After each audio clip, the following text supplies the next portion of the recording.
Hey everyone, welcome back to our YouTube channel. आज की video के अंदर हम डिस्कस करेंगे minors and cofactors to study exercise 4.4। हमारे डिटर्मिनेंट्स जो हमारा फोर्थ चैप्टर है 12th क्लास एनसीईआरटी का, उसके अंदर हमारी एक्सरसाइज 4.4 है डिटर्मिनेंट से, जो कि रिलेटेड है हमारी माइनर एंड कोफैक्टर से। तो आज हम इन्हीं दो टॉपिक्स के बारे में पढ़ेंगे और साथ में सॉल्व करेंगे एक्सरसाइज 4.4 को। तो हम बात करते हैं कोफैक्टर की।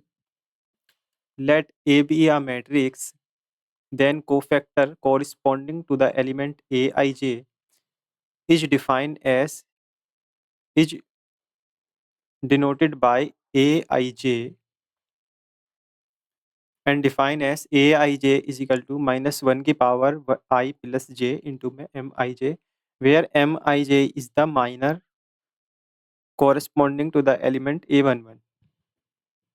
कहने ये चाह रहा है कि अगर हमारा ए कोई मैट्रिक्स है जो कि इस फॉर्म में है और हम a12 कोई एलिमेंट लेते हैं, a12 जो कि मैं देख सकता हूँ यहाँ से मेरा बी जो एलिमेंट है वो मेरा a12 है, तब इसके कॉरेस्पॉन्डिंग जो मेरा माइनर होगा, अगर हम माइनर निकाल पाएंगे तो उसमें के कॉरेस्पॉन्डिंग हम माइनर को ये मल्टीप्लाई किया गया है कोफैक्टर फाइंड करने के लिए। तो हम पहले माइनर फाइंड करते हैं, इसलिए बी का। यहाँ पे बी मेरा सेकंड कॉलम में और फर्स्ट रो में है, तो मैं क्या करता हूँ, फर्स्ट रो और सेकंड कॉलम इसको मैं यहाँ से इरेज कर देता हूँ। तो अब जो बचे एलिमेंट्स हैं वो मेरा इसका माइनर होगा, D F G and I. तो हम माइनर फाइंड करते हैं इस वाले एलिमेंट का, जो कि मेरा है डी, जो इसको मैं डिफाइन कर सकता हूँ a21 से, जहाँ पे 2 डिनोट करता है, ये मैं बता चुका हूँ कि 2 मेरा जो है रो है और 1 मेरा कॉलम है। जो शुरू में होता है वो रो होती है और जो लास्ट में लिखा होता है वो कॉलम होता है। तो मैं यहाँ से 2 1 है, तो second row and first column को इरेज कर देता हूँ, इस पर कट मार देता हूँ। बाकी जो बचे एलिमेंट है वो मेरा a21, जो कि मेरा a21 के कॉरेस्पॉन्डिंग माइनर होगा, वो होगा M21, जिसको मैं डिनोट करूँगा BCHI। और इसको हम जानते हैं 2x2 के मैट्रिक्स को कैसे ओपन किया जाता है, B इंटू आई माइनस का C इंटू एच। तो ये मेरा इसके कॉरेस्पॉन्डिंग A21 के, यानी कि जो मेरा D है, उस D के कॉरेस्पॉन्डिंग मेरा माइनर होगा। Now we find cofactor corresponding to D, जो कि हमारा है, जिसको मैं लिख सकता हूँ दूसरे तरीके से A21। और इसको डिफाइन किया जाता है a21 is equal to minus 1 की पावर I प्लस जे, यानी कि 2 प्लस 1 इंटू में M21। M21 मेरा क्या है, ये है। तो यहाँ से माइनस 1 की पावर ऑड है, तो ये हो गया माइनस का M21 माइनस का BI माइनस का CH। यहाँ से मैंने वैल्यू उठा के यहाँ पे पुट कर दी है। तो इस तरीके से हम किसी भी एलिमेंट के कॉरेस्पॉन्डिंग उसका कोफैक्टर और माइनर फाइंड कर सकते हैं। तो हम आते हैं अपनी एक्सरसाइज पर। Right minor and right minor and cofactor of the elements of following determinants. इसमें 4 एलिमेंट हैं, इसमें 9 एलिमेंट है, इन सभी के कॉरेस्पॉन्डिंग इनके माइनर एंड कोफैक्टर्स फाइंड करने हैं। तो हम यहाँ पर सेकंड क्वेश्चन सॉल्व करेंगे और इसका भी सेकंड पार्ट ही सॉल्व करेंगे। सेकंड पार्ट फर्स्ट का A C B and D। First we find minors, इसको नोट किया जाता है पहली एलिमेंट के कॉरेस्पॉन्डिंग A11। A11 है, तो मैं first row and first column को छुपा दूंगा, तो मेरा D बचेगा, जो कि मेरा माइनर होगा A के कॉरेस्पॉन्डिंग। और M12 मेरा होगा C के कॉरेस्पॉन्डिंग, जिसको मैं C first second column and first row को छुपा दूँ तो मेरा B एलिमेंट मिलेगा। एंड M13 मेरा M13 नहीं M21 M21 के कॉरेस्पॉन्डिंग मेरा जो माइनर होगा वो C होगा और M22 के कॉरेस्पॉन्डिंग A होगा। तो इस तरीके से हम इनके माइनर्स फाइंड कर सकते हैं। अब बात आती है कोफैक्टर की। कोफैक्टर के अंदर -1 की पावर I प्लस जे होती है, यहाँ पे MIJ, ये होता है मेरा कोफैक्टर। किसी बी एलिमेंट के कॉरेस्पॉन्डिंग। तो इसमें हम पहले फाइंड करते हैं एम A11 के कॉरेस्पॉन्डिंग। तो ये मेरे हो गई A11 इज इक्वल टू -1 की पावर 1 + 1 इंटू में M11 मेरा D। तो यहाँ से -1 की power 2 which is positive D। तो यहाँ से मेरा A11 इज इक्वल टू आ गया M11। जब भी हमारे I + J की पावर इवन होगी तो हमारा कोफैक्टर और माइनर सेम होंगे,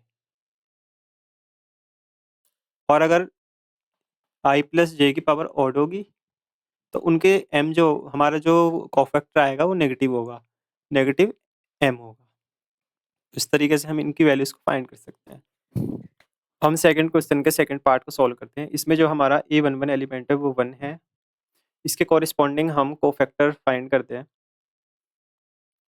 कोफैक्टर जिसको डिनोट करते हैं हम A11 से, -1 की पावर 1 + 1 एंड इसका माइनर होगा मेरा first row and first column. A11 है, first row and first column को मैं छिपा दूंगा तो मेरा माइनर आ जाएगा।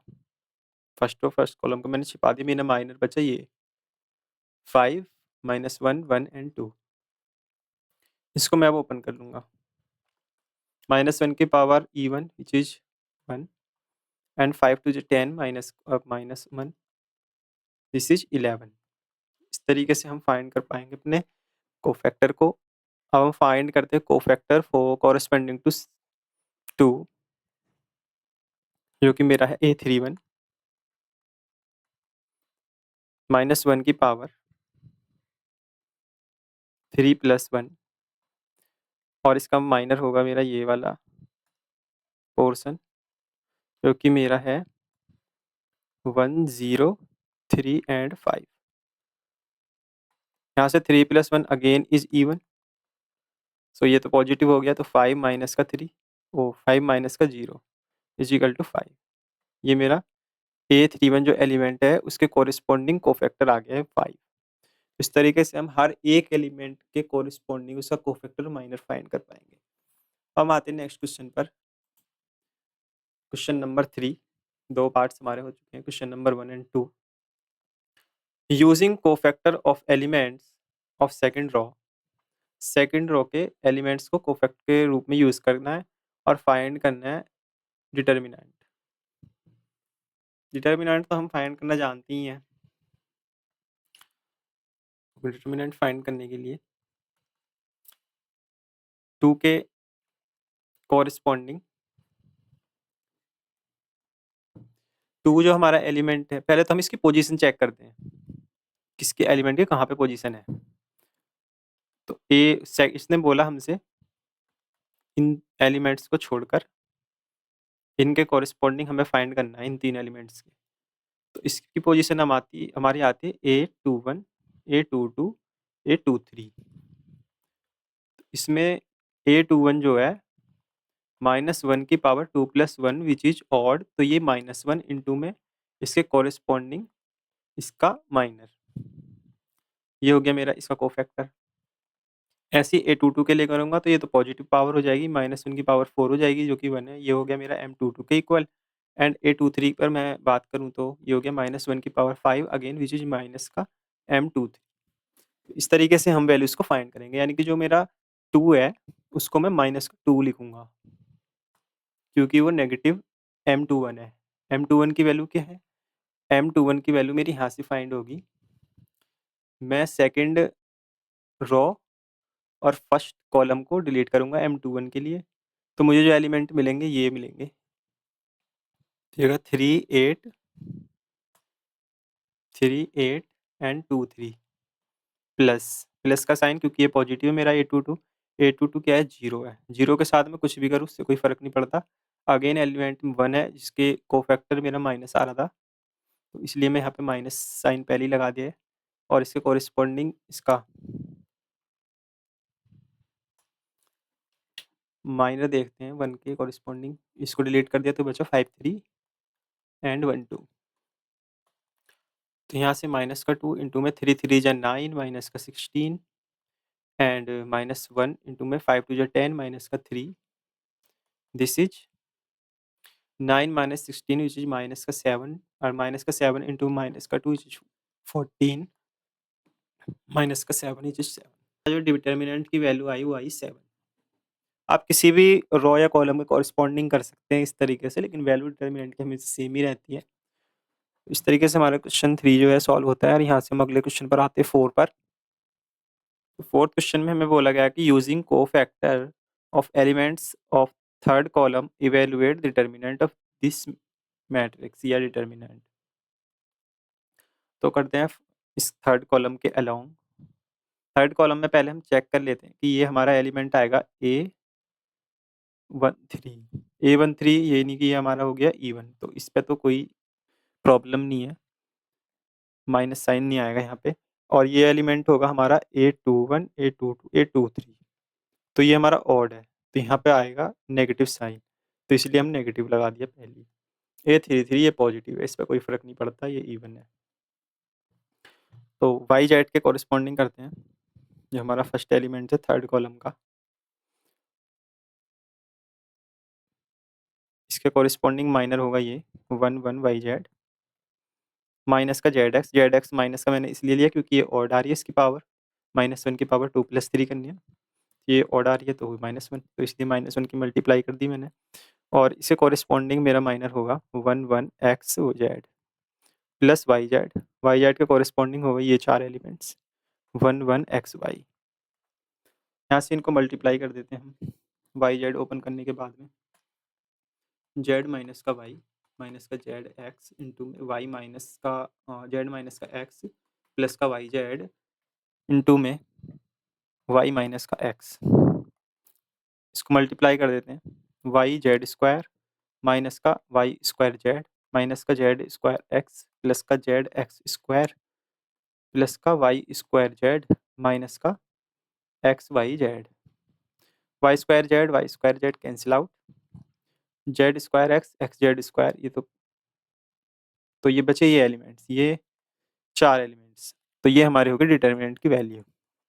इस तरीके से हम किसी भी कॉलम या रो के कॉरेस्पॉन्डिंग डिटर्मिनेंट की वैल्यू फाइंड कर सकते हैं। क्वेश्चन नंबर 5 है जिसमें हमें डिटर्मिनेंट गिवन है इस तरीके से, and a i j is the cofactor of corresponding a i j, then the value of determinant क्या होगी।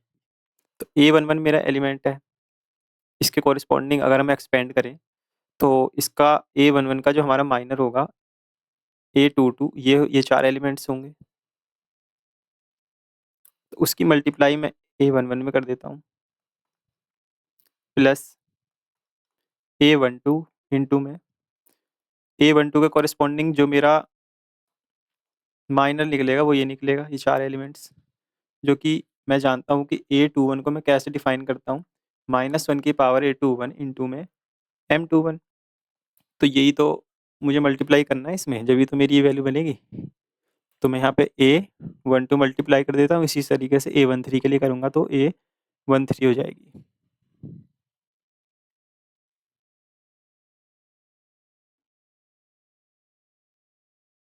तो फर्स्ट रो के अकॉर्डिंग जो हमारा डिटर्मिनेंट की वैल्यू होगी वो ये होगी, जो कि हमारी मैच नहीं करती किसी से भी। जहाँ पे हम देखें बी के अंदर भी A11 A12 A21 A13 A31 कर दिया, ये अगर 13 होता तो ये करेक्ट होता, इसलिए ये भी फॉल्स है। तो यहाँ पे हमें ना ए सही है हमारा, ना बी सही है, ना सी सही है, क्योंकि इनमें सब में ये डिफरेंट आ रही हैं वैल्यूज़, एक दूसरे से मैच नहीं कर रही। ओनली डी एक ऐसा ऑप्शन है जहाँ पर A11 A21 A31 मैच करती है, इसलिए हमारा ऑप्शन नंबर डी करेक्ट है। आज की वीडियो में गाइस इतना ही।